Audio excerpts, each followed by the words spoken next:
بسم الله الرحمن الرحيم. الحمد لله نحمده ونستعينه ونستغفره ونؤمن به ونتوكل عليه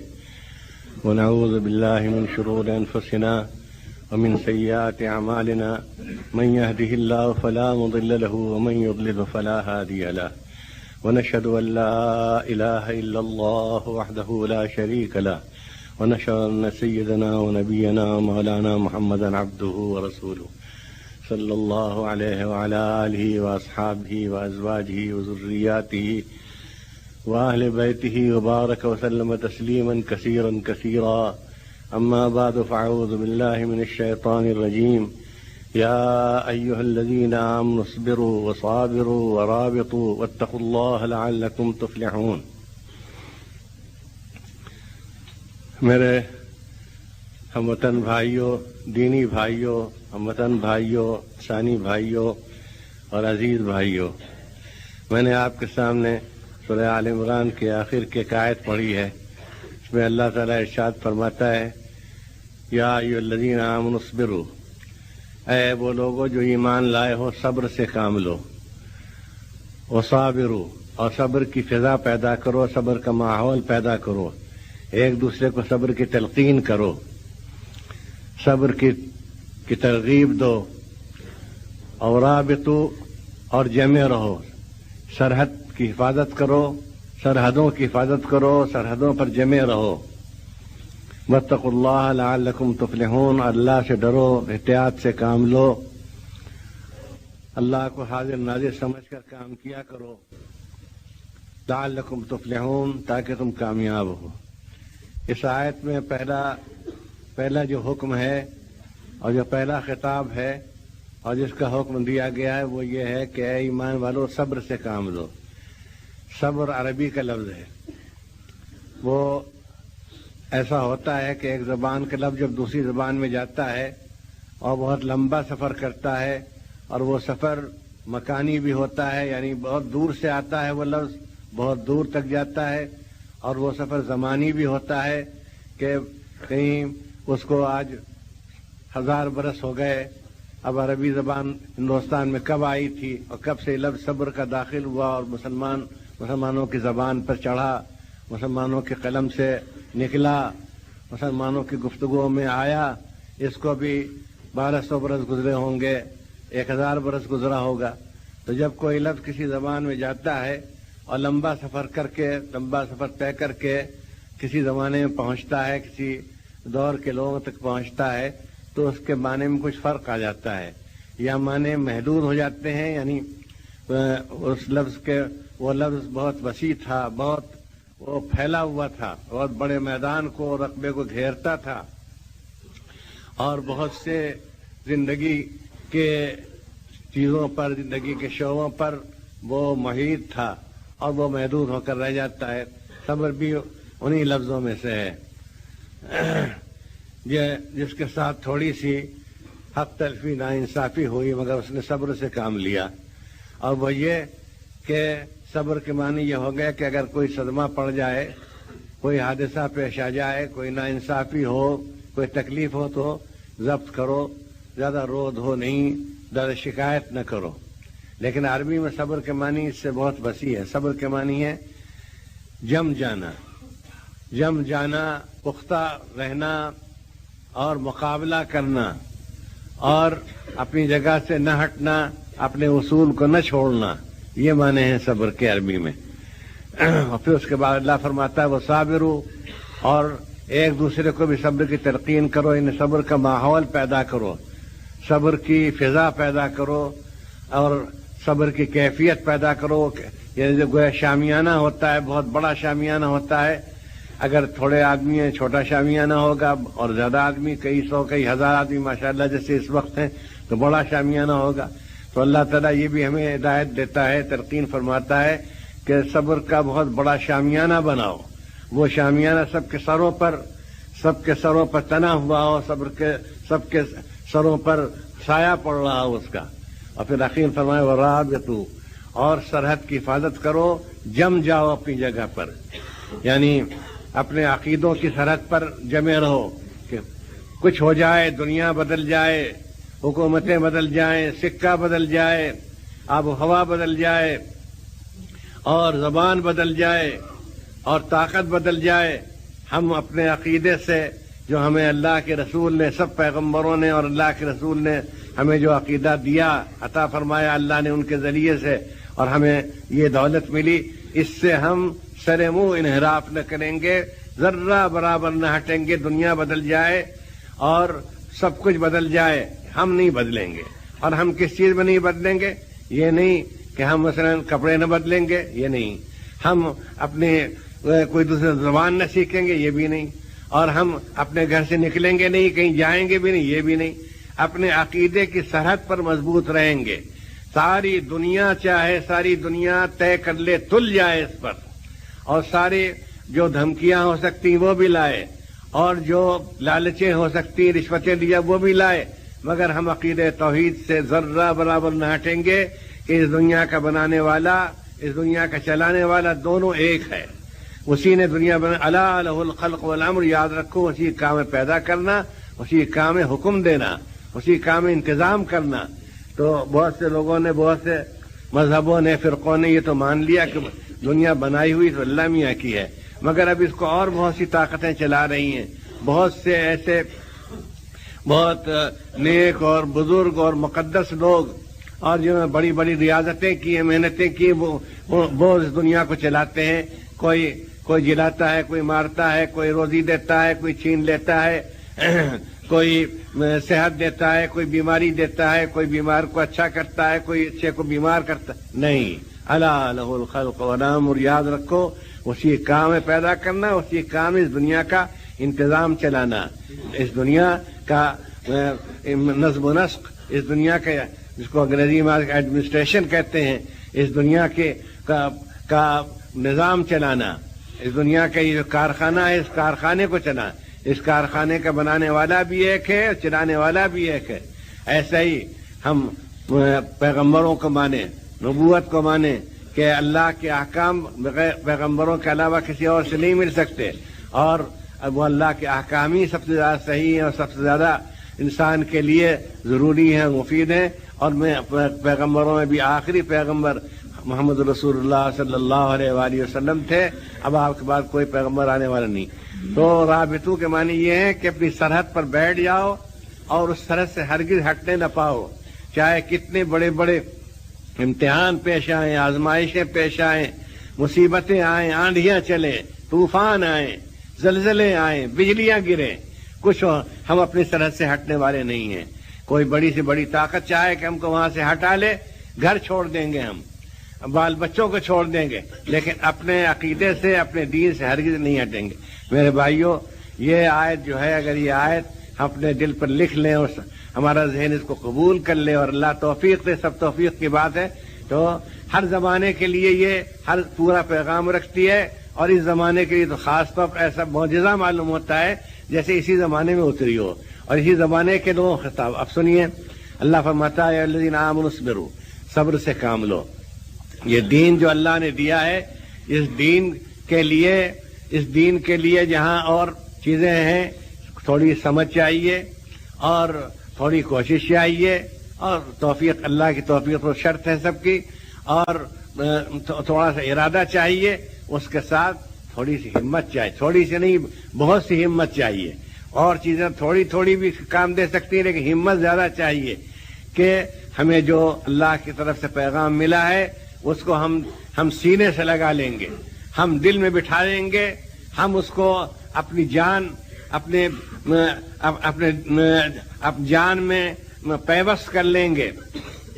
ہم اس کو اپنی زندگی کا مسئلہ بنا لیں گے، جان جائے چلی جائے، لیکن ہم اپنے دین سے ہٹنے والے نہیں۔ تو اس برو کا معنی یہ ہے، اس برو کا معنی یہی نہیں ہے کہ ذرا سا کوئی بیمار ہوا یا خدا نخواستہ کوئی حادثہ پیش آیا، اللہ آپ سب کو محفوظ رکھے، تو صبر کیا بھائی، اور صبر نہ کریں گے تو اور کریں گے کیا، تو مجبوری کا نام ہے، تو صبر کر لیا، یہ نہیں، یہ بہت اونچی بات ہے یہ، اور اس مفہوم سے اور اس معنی سے بہت بلند، بہت اعلیٰ درجے، زمین سے آسمان اونچا ہوتا ہے، اس طرح سے یہ اونچی ہے۔ اس برو، دیکھو صبر سے کام لینا، تمہیں جو دین دیا گیا ہے، تمہیں جو تعلیم دی گئی ہے، تمہیں جو نعمت دی گئی ہے پیغمبروں کے ذریعے سب سے بڑی نعمت، ساری نعمتیں اس کے سامنے گرد ہیں، کہاں کی نوابی و بادشاہی اور کہاں کی دولت اور کہاں کی عزت اور کہاں کی حکومت، آخری چیز حکومت سمجھ جاتی، سب گرد ہے اس کے سامنے۔ ہم نے جو تمہیں نعمت دی ہے اس نعمت کو دانتوں سے پکڑ لو، دانتوں سے پکڑ لو، آنکھوں میں اس کو بٹھاؤ اور دل میں اس کو سنبھالو اور مضبوطی کے ساتھ اس کو پکڑو۔ فقد استمسک بالعروۃ الوثقی، اللہ جس کو فرماتا ہے کہ جس نے اس پر عمل کیا اور جس نے اس کی قدر کی، فقد استمسک بالعروۃ الوثقی، بڑے مضبوط اس نے اس کو دامن کو تھام لیا، ایک بڑے مضمون کڑے کو اس نے پکڑ لیا۔ جیسے آپ دیکھتے ہیں کوئی کڑا کیسا ہے، کوئی کڑا کیسا، کوئی کڑا ایسا ہوتا ہے کہ اس کو پکڑیے تو آپ نیچے آ جائیے، کڑا بھی آپ کے ساتھ آ جائے گا، اور ایک کڑا ایسا ہوتا ہے کہ اگر اس سے آپ اونٹ کو بھی لٹکا دیجئے اور کسی بھاری چیز کو، بیل کو بھی لٹکا دیے تو وہ لٹکا رہے گا، کڑا ٹوٹے گا نہیں۔ فقد استمسک بالعروۃ الوثقی، اس نے تھام لیا بڑے مضبوط کڑے کو۔ تو میرے بھائیوں، ہر زمانے کا پیغام اور خاص طور پر زمانے کا پیغام یہ ہے، اس لیے زمانہ بدلتا رہتا ہے اور زمانے کے تقاضے بدلتے رہتے ہیں اور زمانے کے امتحانات بدلتے رہتے ہیں، آزمائشیں بدلتی رہتی ہیں اور زمانے کی ترغیبات، لالچیں بدلتی رہتی ہیں اور زمانے کی زبان بھی بدلتی رہتی ہے اور زمانے کا قانون اور وہ نظام حکومت جس کو کہتے ہیں وہ بھی بدلتا رہتا ہے، سیاست چلتی ہے۔ کوئی ایسی جماعت بھی آتی ہے، میں کسی ایک ملک کو نہیں کہتا اور کسی ایک زمانے کو بھی نہیں کہتا، میں تو تاریخ میرے سامنے ہے، ایک ایسا وقت آتا ہے کہ اپنے دین پر قائم رہنا مشکل ہو جاتا ہے، دوسری طاقتیں اس کو اپنے سیاسی اغراض کے لیے، اپنے قوت میں آنے کے لیے، طاقت میں آنے کے لیے، پاور حاصل کرنے کے لیے اور اپنا سکہ چلانے کے لیے، اپنے ملک پر حکومت کرنے کے لیے، وہ بعض مرتبہ غلطی سے، حالانکہ یہ ان کی غلطی ہے، دین اپنی جگہ پر ہے اور یہ دنیا کی چیزیں اپنی جگہ پر ہیں، وہ اس کے بغیر بھی کام کر سکتے ہیں اور کام کرنے والوں نے ہزاروں برس سے کام کیے ہیں، کتنی حکومتیں آئیں اور گئیں، دین اپنی جگہ پر رہا۔ لیکن بعض مرتبہ کوئی ایسا امتحان مسلمانوں کے لیے تو امتحان ہے، دوسروں کے لیے وہ ایک وہ ہے لالچ کی چیز ہے کہ نہیں، یہ اپنے دین پر نہ رہیں، اپنے دین سے ہٹ جائیں۔ ہمارے مثلا کہیں کبھی یہ ہوتا ہے کہ ہمارے دیومالا قبول کر لیں، میتھالوجی سے کہتے ہیں انگریزی میں، ہماری دیومالا قبول کر لیں، یہ سمجھیں کہ اس دنیا کارخانے میں اور بہت سی طاقتیں کام کرتی ہیں اور بہت سے اس میں ایسے ہیں کہ جو چاہیں تو ایک منٹ میں کچھ کر دیں۔ کلمہ کن فیکون جو خدا کی شان ہے وہ اپنے دیوتاؤں کے ساتھ یا کسی اور کے ساتھ لگا دیتے ہیں کہ ابھی ارادہ کیا اور ابھی وہ کام ہو گیا، یہ اللہ کے سوا کسی کی خبر نہیں۔ تو اللہ فرماتا ہے کہ صبر سے کام لو، جمے رہو۔ پہلے تو یہ ہے کہ کسی حال میں دین کا نقصان برداشت کرنا نہیں ہے، جان چلی جائے، یعنی اس میں کوئی مسلمان کے لحاظ سے یہ بات کوئی بڑی بات نہیں ہے اور یہ معاملہ کوئی 10-20 کا نہیں ہے، سینکڑوں ہزاروں نہیں لاکھوں کا معاملہ ہے، جانیں دے دی ہیں انہوں نے دین کی حفاظت میں، کیسی جان، کیسی اولاد، کیسی عزت اور کیسی صحت اور کیسا نام، کچھ نہیں، اصل چیز دین ہے، اس سے واسطہ پڑنے والا قیامت کے بعد دین۔ من ربک وما دینک ومن ھذا الرجل، قبر میں پہلا سوال جو ہوگا، جیسے قبر مردہ رکھا جائے گا، منکر نکیر آئیں گے اور کہیں گے من ربک، بتاؤ تمہارا پروردگار کون ہے، تمہارا پالنے والا۔ نہیں پوچھیں گے کہ تم کس حکومت میں تھے، تم کس میونسپلٹی میں تھے، تم کس ڈسٹرکٹ میں تھے، تم کس عہدے پر تھے، تمہیں کیا کن کن ناموں سے یاد کیا جاتا، تم کس کے وفادار تھے، کچھ نہیں۔ من ربک، بتاؤ تمہارا پروردگار کون ہے، وما دینک، اور تمہارا دین کون سا ہے۔ اور حضور صلی اللہ علیہ وسلم کی شبیہ مبارک سامنے لائی جائے گی یا کوئی اشارہ کیا جائے گا، اس آدمی سمجھ جائے کہ آپ کے بارے میں کیا کہتے ہو۔ صحیح حدیث میں آیا ہے یہ قبر میں سوال ہوگا، تو جس کا قبر میں جہاں کوئی مدد نہیں کر سکے گا اور جہاں کوئی چیز کام نہیں آئے گی، لاکھوں روپے آپ چھوڑ کر گئے ہیں، کروڑ روپے کی جائیداد چھوڑ کر گئے، وہاں کچھ نہیں، وہاں دو کوڑی بھی نہیں، وہاں تو اس کے ہوا بھی گرد بھی نہیں پہنچے گی، وہاں تو یہی کام آئے گا کہ تم صحیح جواب دے دو۔ بچہ لڑکا امتحان میں بیٹھتا ہے کسی گھرانے کا ہو کچھ ہو جو سوالات کا پرچہ آیا ہے اس کا جواب دینا ہے، وہ اگر نہیں دے سکتا تو کچھ بھی نہیں، کوئی فائدہ نہیں. کوئی کہے میں فلاں کا بیٹا ہوں، فلاں کا پوتا ہوں، وہاں سے آیا ہوں، اتنی دور سے چل کر آیا ہوں، کچھ فائدہ نہیں. ممتحن جو ہے اگر ایماندار ہے تو وہ تو سوال کا جواب دیکھے گا. تو بھائی سب سے پہلے واسطہ تو اس سے پڑھنے والا ہے کہ بتاؤ تمہارا پروردگار کون ہے، بتاؤ تمہارا دین کون سا ہے، بتاؤ تم حضور صلی اللہ علیہ وسلم کے بارے میں کیا عقیدہ رکھتے ہو، پیغمبر نبی مانتے ہو کہ نہیں مانتے. تو جو چیز جس سے پہلے واسطہ پڑے اور بے بسی کی حالت میں واسطہ پڑے، بے کسی کی حالت میں واسطہ پڑے، کوئی اس وقت خبر بھی نہیں ہوتی. جو لوگ رکھ کر گئے وہ تو گئے، ان کو تو اتنی دیر بھی ٹھہرنا مشکل ہوتا ہے، تھک گئے ہیں، کب سے ہم جنازے کے ساتھ ہیں، کتنی دور سے چل کے آئیں، بیٹا ہو بھائی ہو، اللہ تعالیٰ محفوظ رکھے. سب کو اپنی پڑی ہوتی ہے کہ جائیں گھر جائیں کھانا کھائیں، اور جو میت کے لیے کھانا وانا بعد میں ہوتا ہے وہ یا انتظام کریں. وہاں کوئی کام نہیں آتا، کوئی کھڑا بھی نہیں ہوتا دیر تک کے لیے. وہاں تو بس اپنا دین کام آتا ہے، ایمان کام آتا ہے. یہ قبر کا حال ہے. ہم بتاتے ہیں دنیا کا حال بھی یہی ہے کہ اللہ تبارک تعالیٰ یہ دیکھتا ہے کہ ہمارے دین پر یہ کتنا قائم ہے. تو پہلی بات یہ ہے کہ اس برو صبر سے کام لو، اپنے دین پر مضبوط رہو، اور بھائی اور دوسروں کو بھی دین پر مضبوط رکھو، تھامے رکھو اور جمائے رکھو اور صبر کی تلقین کرو. اور یہ بھائی کیسے ہوگا کہ پہلے خود علم حاصل کرو، دین کا علم حاصل کرو، اور اپنی اولاد کو دین کا علم دو، اور سب سے پہلے اس کی فکر کرو اور اس کی خبر لو کہ یہ عقیدہ بھی ان کا ٹھیک، یہ کچھ سمجھے کہ نہیں سمجھے، جانتے ہیں کہ نہیں جانتے، یہ اللہ رسول کو پہچانتے ہیں کہ نہیں پہچانتے، ان کی ملازمت، اولاد کی، بچوں کی ملازمت، بچوں کی ترقی، بچوں کی خوشحالی، بچوں کی شادی کہاں ہوگی، بڑا آدمی دیکھ کر لیں، سب چیزیں کچھ نہیں ہے، کوئی اللہ کی قیمت نہیں. پہلی بات یہ ہے کہ اپنے بچوں کو دین کی تعلیم دو. حدیث میں آتا ہے کہ جب بچہ 7 برس کا ہو جائے تو اس کو نماز سکھاؤ، نماز پڑھاؤ. جب 10 برس کا ہو تو اسے مارو اگر نماز نہ پڑھے. یہ اصل چیز ہے جو کرنے کی ہے. اس لیے اس میں روح صابرو فرمایا، اس میں چاہے کچھ تمہیں قربانی کرنی پڑے اور تمہیں چاہے وہ ہمت سے کام لینا پڑے اور چاہے تمہیں کوئی خطرہ مول لینا پڑے، کچھ ہو، لیکن پہلے خود دین کو سمجھو اور دین کو معلوم کرو، اور اس کے بعد اپنے بچوں کو، ان کا سب سے بڑا حق ہے اپنے گھر والوں کو، اپنے گاؤں والوں کو، اپنے قرب جوار کے لوگوں کو، پھر اس کے بعد عام مسلمانوں کو گھوم پھر کے. اسی لیے تبلیغی جماعت ہے، اسی لیے یہ گشت کراتے ہیں، یہ دور دور لے جاتے ہیں کہ اللہ نے آپ کو جو دین کی نعمت دی، جتنا آپ دین کی بات جانتے ہیں آپ ان کو ہی بتائیے. تو اس کے بعد یہ ہے خود دین سیکھو اور دین سکھاؤ. اور دیکھیے میں آپ صاحب کہتا ہوں، معلوم نہیں موقع پھر ملتا ہے نہیں ملتا، اور اتنے ماشاءاللہ اتنے بڑے مجموعے کو خطاب کرنے کا موقع کب ملے گا کہ اس وقت سب سے زیادہ ضرورت اس بات کی ہے کہ اپنے بچوں کو قرآن مجید پڑھے بغیر اور اردو سیکھے بغیر رہنے نہ دیجیے.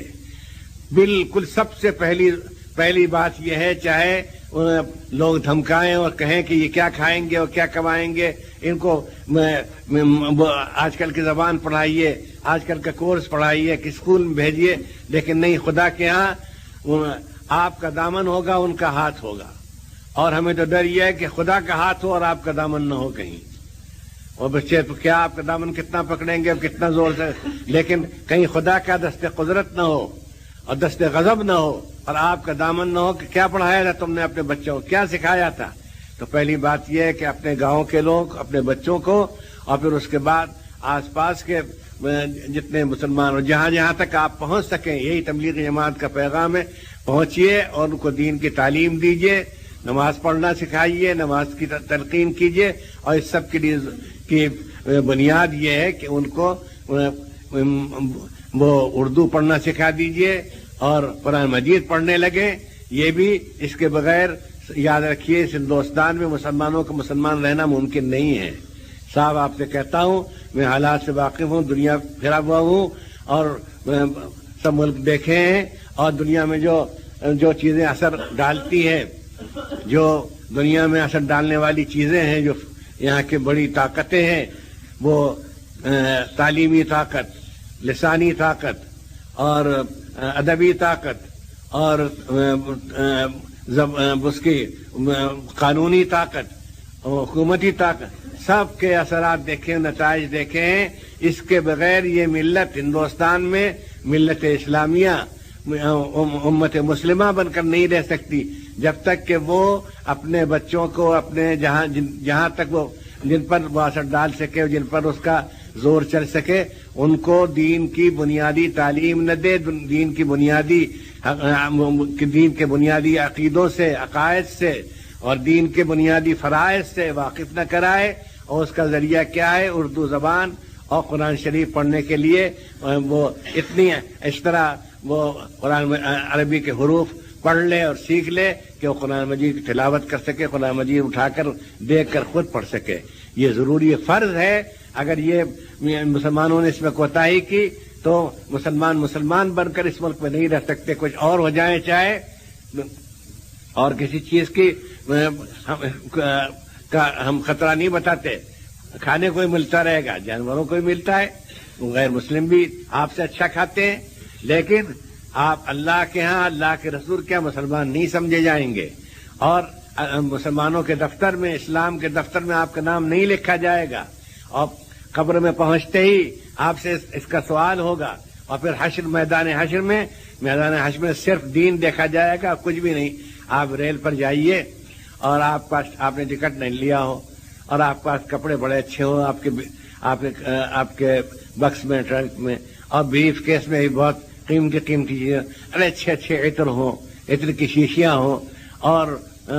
کچھ اور زیورات بھی آپ کے ساتھ ہوں، گھر والوں کے کسی کے. اب وہ آیا مانگنے کے لیے کہ ٹکٹ، آپ نے کہا ٹکٹ تو نہیں ہے. ٹکٹ نہیں ہے؟ دیکھیے ہمارا سامان کیسا ہے، یہ دیکھ لیجئے، کیسی عمدہ شیروانی ہے، کیسا اچھا کوٹ ہے، اور ایک کیسی عمدہ عطر کسی. اور کچھ نہیں، ہمیں تو وہ چاہیے چھوٹا سا اتنا سا ٹکڑا چاہیے. وہ کہیں کا 8 روپے کا ہوگا ٹکٹ، اور کبھی ہمارے رائے بریلی لکھنؤ کے 14 آنے کا ہوتا تھا، اب تو 12 روپے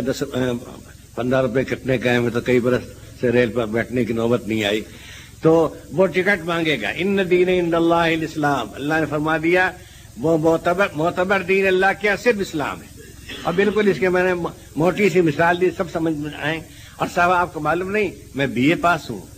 میں MA ہوں، اور میں انگریزی فرفر بولتا ہوں. اور جب میں اپنے گھر سے نکلتا ہوں گاؤں میں سب جھک کر سلام کرتے ہیں، اور آپ مجھ سے ٹکٹ مانگتے ہیں. کہیں ٹکٹ تو دینا ہوگا، نہیں تو ابھی ہم چالان کرتے ہیں اور پکڑے جائیں گے، کچھ کام نہیں آئے گا. تو ٹکٹ کی زبان سمجھتا ہے، کچھ نہیں سمجھتا. ایسے خدا کیا، ان الدین عند اللہ الاسلام، وہاں کا ٹکٹ جو ہے آخرت کا وہ الاسلام ہے. آپ اس کو دکھاؤ. اس کے لیے آپ خود اپنے گھروں میں فکر کیجئے، انتظام کیجئے، اپنے بچوں کو، اپنے محلے کے بچوں کو، اور جہاں بلکہ گاؤں ہر مسجد میں ایک وقت ہونا چاہیے. کوئی ملا جی، کوئی عالم، کوئی آپ کے ان مدرسوں کے پڑھے ہوئے کوئی مل جائیں، ان کی خوشامد کیجئے یا ان کو کچھ معاوضہ دیجئے کہ بھائی 1 گھنٹہ آپ صرف یا 2 گھنٹے ہو جائیں تو بہت اچھا. آپ بیٹھ جائے کیجئے مغرب کے بعد فلاں وقت جو لڑکوں کا فارغ ہوتا ہے. ہم اسکول بھیجنے سے نہیں منع کرتے، ہم سرکاری اسکولوں کے بائیکاٹ کرنے کو نہیں کہتے، مگر اس کے ساتھ ساتھ یہ انتظام کیجئے جیسے کھانا سب کچھ ہے، ٹھیک بڑا اچھا ہے، لیکن نمک اس میں ہونا چاہیے، نہیں تو کھانے کا مزہ نہیں. چائے بہت اچھی ہے لیکن شکر ہونی چاہیے، نہیں تو چائے کیسے پی جائے گی. تو اسی طریقے سے آپ اور تعلیم دیجیے، جغرافیہ پڑھائیے، تاریخ پڑھائیے، اب کیا کیا مضامین بتائیں. ہم بھی مدرس رہے ہیں، لیکن پہلی شرط یہ ہے یہ سب پڑھائیے، مگر اس کے ساتھ ساتھ دین کی بنیادی تعلیم دیجیے، دلائیے، اس کا انتظام کی. مسجد اس کا انتظام ہونا چاہیے. محلے پہلے ہمارے یہاں ہوتا تھا کہ گھر میں بیویاں پڑھاتی تھیں، بڑی بوڑھیاں پڑھاتی تھیں، خواتین پڑھاتی تھیں، اور باہر کوئی بڑے بوڑھے بزرگ، کوئی مولوی عالم نہیں تو کوئی بس اردو پڑھے ہوئے وہ ان کو بٹھا لیتے تھے. جو روسا ہوتے تھے، زمیندار ہوتے تھے، سب کے یہاں ایک بیٹھکا ہوتا تھا اور وہاں بچے جمع ہوتے تھے، مکتب ہوتا تھا، پڑھتے تھے. تو ایک بات تو یہ ہے کہ یا ایھا الذین آمنوا اصبروا، پہلی بات یہ ہے کہ اس دین پر قائم رہنے کی کوشش کرو اور اس پر مضبوطی اور ہمت سے کام لو. اصبروا وصابروا، اور پھر اس کو پھیلاؤ دوسروں میں. یہ اس کی کا نام تبلیغ ہے. اور تبلیغ کس کا نام ہے؟ پھیلانے کا نام، پہنچانے کا نام ہے۔ تبلیغ کے معنی، تبلیغ عربی کے لفظ اس کے معنی پہنچانا۔ تو صابرو، یہ صبر جو ہے تمہاری جو مضبوطی ہے اور قدردانی ہے دین کی، اس کو منتقل کرو، اس کو دوسروں تک پہنچاؤ، ماحول بناؤ، اس کا دین کا ماحول بناؤ، اور خواہشات نفس کے مقابلے کرنے کی طاقت پیدا کرنے کا ماحول بناؤ، اور کہو کہ پھسلنا نہیں چاہیے مسلمان کو، ذرا سی رشوت دی گئی، ذرا سا شوق دلایا گیا، ذرا سا وعدہ کر لیا گیا، ذرا سی عزت ملنے لگی، ذرا سی ووٹنگ میں تم آ جاؤ گے، تم میونسپلٹی کے یہ بن جاؤ گے، تم ڈسٹرکٹ بورڈ کے یہ بن جاؤ گے، تم کونسل اور اس کے اسمبلی کے ممبر بن جاؤ گے، اس سے وزارت مل سکتی ہے۔ سب بالکل گرد ہے خدا کے سامنے، کوئی قیمت نہیں اس کے رسول کے سامنے اور اس کے نائبین رسول کے سامنے اور اولیاء اللہ کے سامنے، ان میں سے کتنے آپ کی یہیں سے تھوڑے فاصلے پر آرام فرما رہے ہیں، ان کے سامنے، اور ان سے پوچھ لیجئے کہ وہاں کیا چیز کام آ رہی ہے۔ ذرا کوئی پوچھ کر کے دیکھے، اگر اللہ تعالیٰ منظور ہو، ایسے بھی کرامتیں ظاہر ہوتی ہیں، تو آپ کو معلوم ہوگا کہ ان کی طرف سب کی طرف جواب ملے گا، یہاں سوائے دین و ایمان کے کچھ کام نہیں آ رہا ہے، یہاں نمازیں کام آ رہی ہیں، یہاں قرآن شریف جو ہم نے تلاوت کی تھی وہی کام آ رہی ہے، اور یہاں جو ہم نے روزے رکھے تھے رمضان کے وہ کام آ رہے ہیں، اور جو حج کی حج فرض تھا تو ہم نے حج کر لیا وہ کام